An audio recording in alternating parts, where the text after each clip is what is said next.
भाउजू, ए भाउजू, तपाईँ फुर्को बाहिर आउनु त। ओहो, बाबु पो आउनु भएछ। आउनु न, यता बसौँ।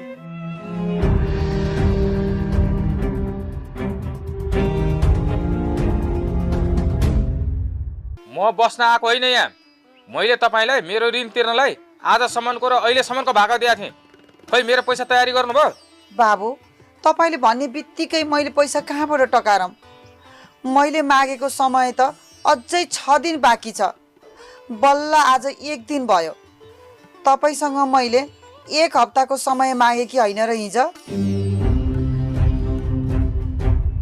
तपाईँले केही चिन्ता लिनु पर्दैन बाबु। तपाईँ ढुक्क हुनुहोस्। मैले भनेकै समयमा तपाईँको पैसा तिर्छु। म अब 1 मिनट पनि कुर्न सक्दिनँ। कि मेरो पैसा तिर्नुहोस् कि त अहिले